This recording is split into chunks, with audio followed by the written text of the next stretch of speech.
Good morning. So it is, probably about 9 o'clock in the morning.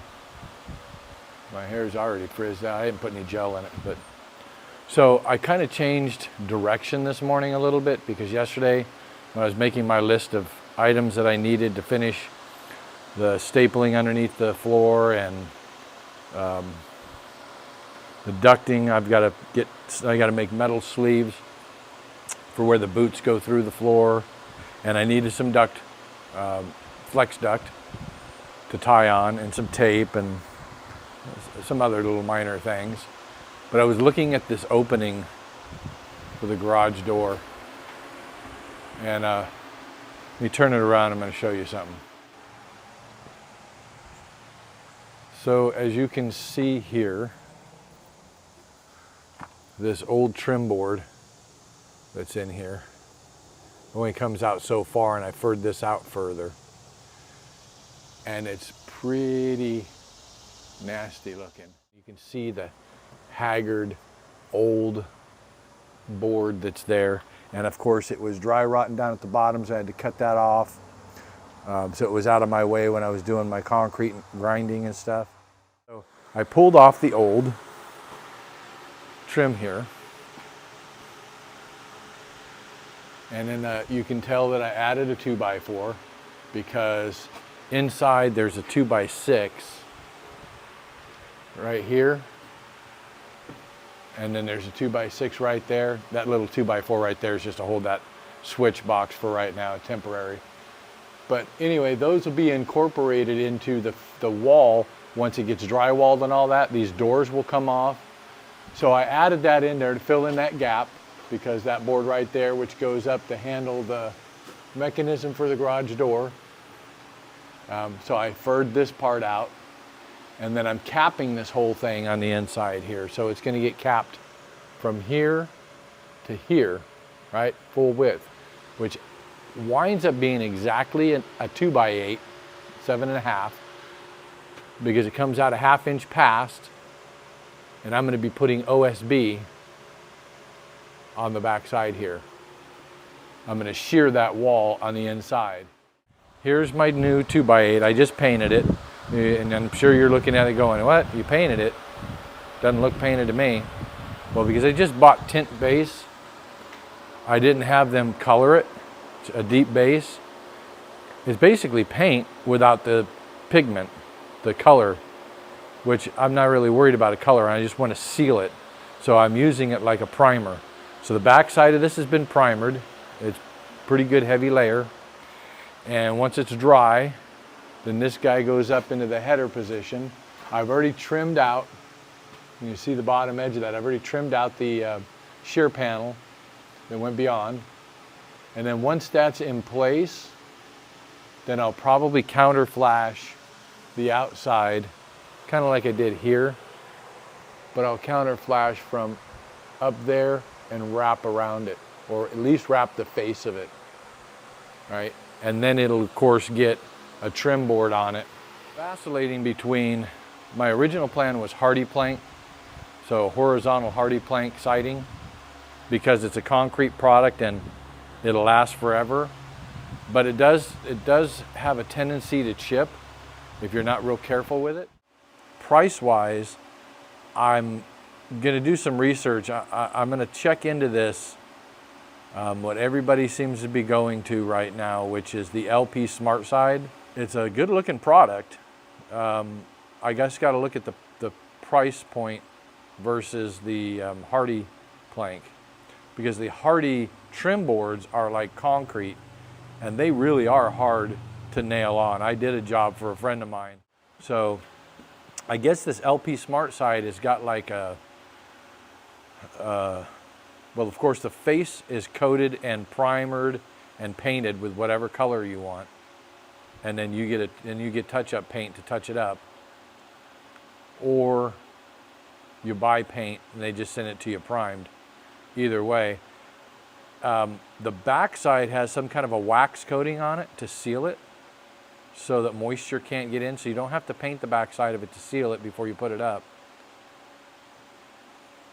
I don't know, I'm kind of leaning that way. We'll see. I want to see what the price is. But anyway, so I got sidetracked on this. I just want to get at least this one door opening done, and we'll see how that comes out.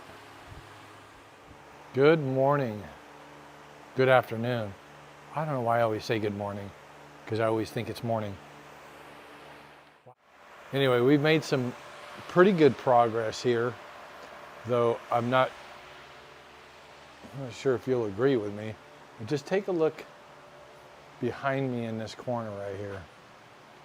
I don't know if you can see that. Let me turn this around. So you notice something missing there. Quite a bit of insulation. We're breaking down them piles because, as you can see with a little bit of insulation right there, take a look, guys. And I know a lot of people would probably say, there's no way I would use that old insulation. But I'm kind of being picky as I'm going through it. Man, what a difference. And pretty soon, I'm going to be able to close up these floor joists. What do I got? 1, 2, 3, 4, 5, 6, 7, 8, 9, 10, 11 holes, plus this one here is not finished. And I think there's a couple underneath that board right there that I haven't finished. Been using pieces for those. We're making some progress. What do you think? Yes. I'm sending Patrick pictures. All right. So I'm going to go back to work, try and get as much of this knocked out as I can. I want to try and actually glue down some subfloor today. Glue and screw. We'll see what happens. I'll check back. All righty then. Okay, so today is the day we get some subfloor installed. At least started anyway.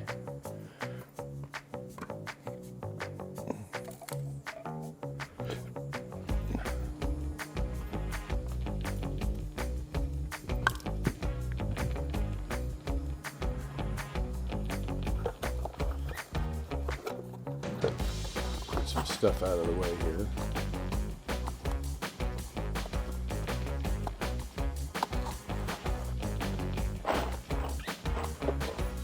I haven't got all the insulation in yet, but I have enough to get some subfloor down, and I wanted to see how this is going to look, how this is going to come out, but I do need to make some more cuts. I need to pull another sheet of OSB over, because I got to cut it down for this piece right here. But I can get these other two pieces set first. I'm also going to need to go get some deck paint.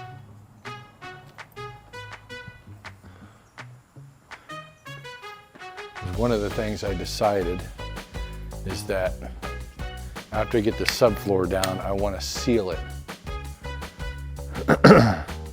so I don't have a lot of splintering and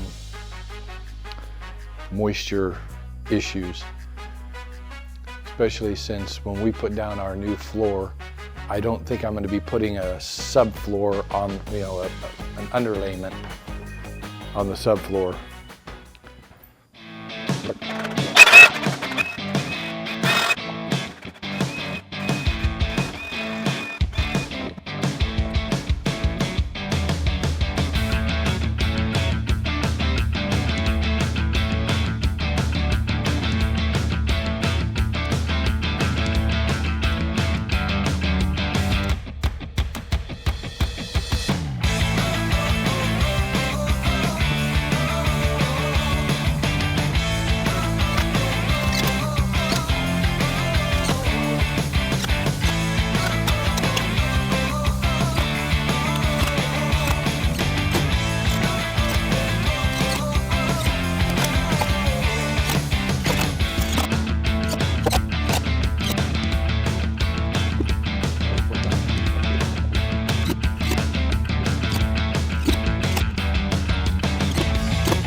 Okay guys, may not look like much, but it's the start. The first couple of sheets are down. This is locked down, screwed down, all good to go. At this point, I got these 2 more sheets that I can lay down. I've got to get it prepped for that. I can get some more Tyvek under here and get another portion of this envelope closed up. Get some insulation in here, get these couple of sheets down, nailed down, glued down. And then I jump over to plumbing and I start drilling my holes and start running my plumbing lines, at least to get back to this point over here where the laundry room eventually connects. If I can get my plumbing to here, then there's nothing stopping me. And of course, I've got to get it through the floor joist. So I've got to go through this rim joist with the lines. Once they're beyond that point, and I can cap them off. I think I got myself some temporary caps that I can put on. I can cap them off, and then I can test them, make sure that they're watertight and don't have any leaks, fill in the insulation, and then I can finish my subfloor.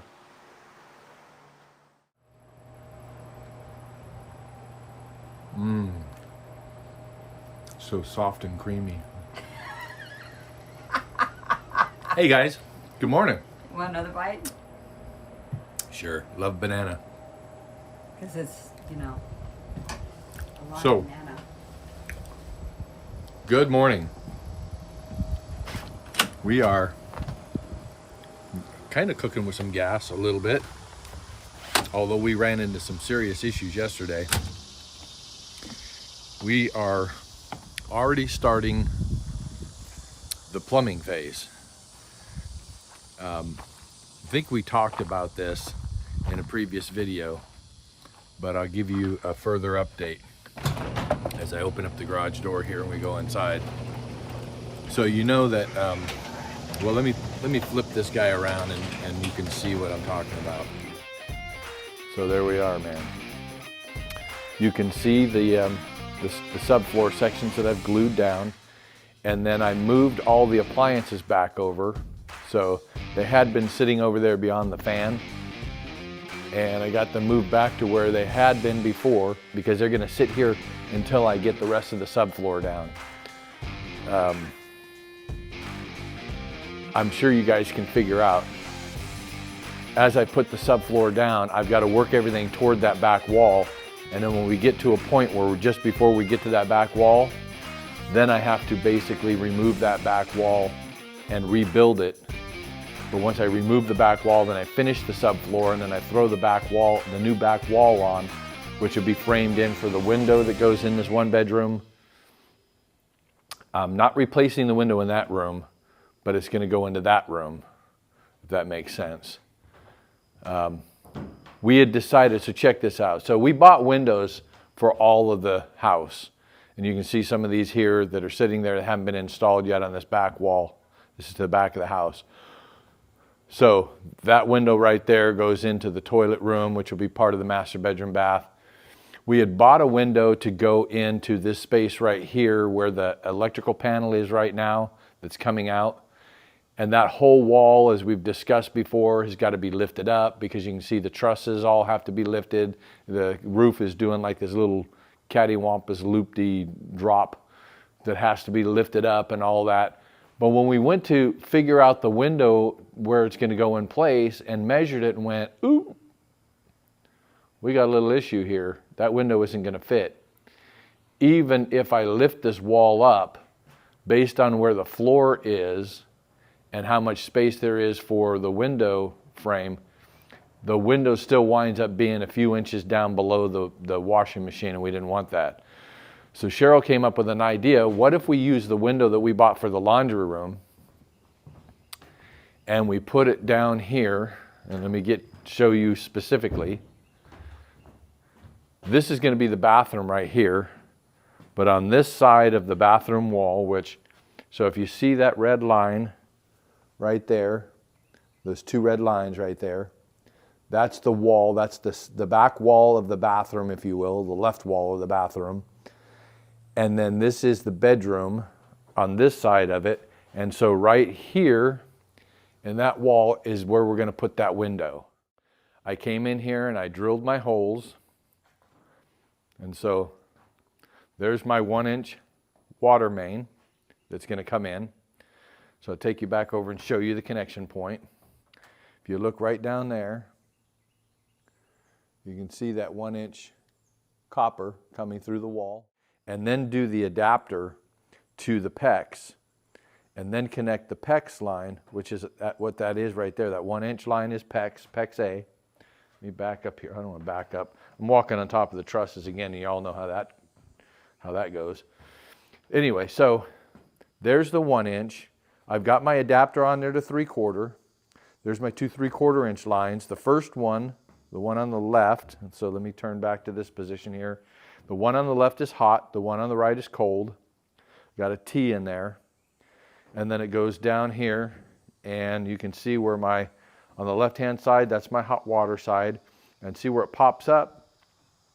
Pops up right in the intersection of that wall right there, right? So it's going to actually come up in the wall, and I've got another adapter, a copper 90 that is PEX A to a sweat, basically 90 that comes out of the wall, but it's already one piece. So all I have to do is cut it off when I'm ready and then slide on my compression angle valve, and I'm using the 1/4 turn. I highly suggest to everybody, whenever you're doing plumbing, always go with the 1/4 turn, not the multi-turn valves, because the multi-turn valves are a recipe for disaster in the future. They will fail over time, where 1/4 turns will virtually never fail. So I've got those will be coming up out of the wall, and you can see my my 1/2-inch cold line that goes over in that same location, and then they continue on down. I still have to cut in the one for the toilet, and then I've got my line coming over here and 90 in for the shower, and then 90 in for the shower. So I've got it started. So I purchased, when I bought all my PEX stuff here, I purchased one of those hand expanders. See that little ring that's on there? So like the end of that doesn't have a ring. The end of this one has a ring on it, and it has a T in it. So you basically put this tool inside of that hole, and you pump this handle and expand it. And when it's expanded, then you stick the T or the 90 or whatever fitting inside there, and then it shrinks back around it and locks it in tight. I barely got that thing on there and was spent. And when I say I was spent, I mean I was done. This was an all-day event, my friends. An all-day event, because it was the day before that I moved all of this stuff around and put down these other sheets. Well, I take that back. I did, no, yesterday morning I did glue down one more sheet. That's right. I glued down the sheet that the vacuum's sitting on because it wasn't down yet. And then I made the little 1.5-inch strips right there. So let me show that. That 1.5-inch strip right there. And I had another one I had to do for right there. I did those, and then I shifted these other pieces down. I think I did do that yesterday, and moved the appliances and the wardrobes, which didn't take very long. You know, that was maybe an hour and a half. So let's just say that this right here, drilling these holes and putting in that little bit of PEX, took me 5 hours. There's no way that should have taken 5 hours. Dude, I've been a contractor for 12 years. I don't move that slow. But let me tell you something, man. Whew. That should not have taken that long. I really should have invested the money and bought one of those PEX expander tools, you know, the DeWalt or even a Milwaukee, whatever. I mean, the Milwaukees are very expensive. They want practically $500 for a Milwaukee expander. So I wound up breaking down today and buying the DeWalt, and I'm waiting for it to ship because there's no way I'm going through that again. By the time I got done last night and went in the house, my shoulder and my neck were on fire. I think I probably pulled a muscle in my neck and shoulder trying to do that 1 inch right there. Cheryl was standing here watching me, and she was like, oh no, you're buying the tool. We're not going through that. $444 for the tool from DeWalt. And you gotta love this. And that's without a battery and charger. Expensive, I know. Everything right now is so ridiculously expensive. But you know what? I've got batteries.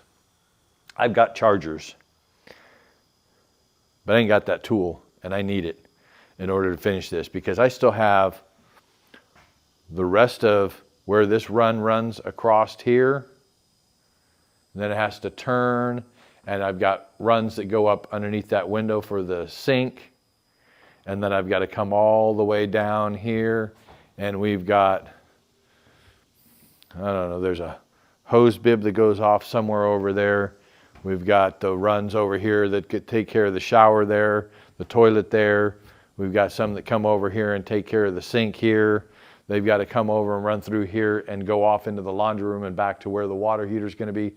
There's a lot of pieces to do. There's a lot of half-inch pieces, which I could have gotten through with that machine, but there's also a ton of 3/4 fittings that have to be done, and there's no way I would make it. There's just no way. So today, while I'm waiting on that tool to show up, I can drill holes, I can pull lines into those holes, and I can get a bunch of this stuff run and ready for connection. And I just have to leave pipe, you know, a little longer and just cut off where it needs to be cut off when I do my connections. But nonetheless, that's where we're at. So that's what I'm going to be working on today. Just want to give you guys a heads up to where we're at right now.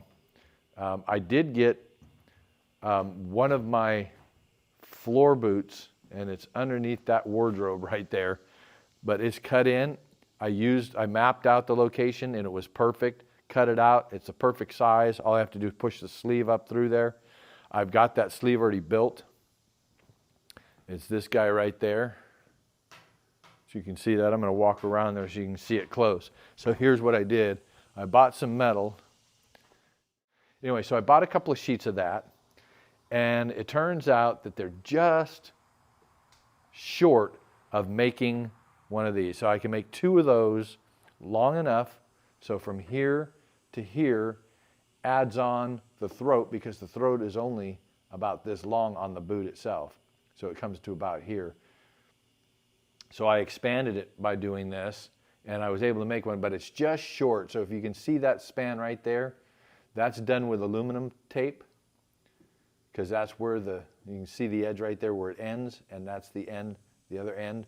And I unfolded, so I basically unfolded that guy right there to give me some more length. So I was able to make that one. I've got another one that I've got bent up. So you can see, it's just shy of making that space right there, but that'll go on the next 14-4. So I can make, out of the 2 pieces that I bought, I can make 4 14-4 boot extensions like this, and that's what I need. And then I'll have to get some more of those so I can make the other ones. I didn't even consider that. Man, I got to look at this close now, because I forgot about this. I'm trying to remember where my wall is. A wall ends up right in here. So this is the wall that the door is built into. So it'll come across here. And outside that door, before this bedroom for this, because that triple right there is the wall, intersection wall, right? See the intersect point? That's that wall of the bedroom. So this corner right down in here is the return. I got to frame that in too. I may wind up having to move. Gosh darn it. I forgot to look at that when I drilled my holes for these pipes. Well, is what it is. If I have to shift the pipes down, I have to shift the pipes down. You know, I then have to make a 90 come over.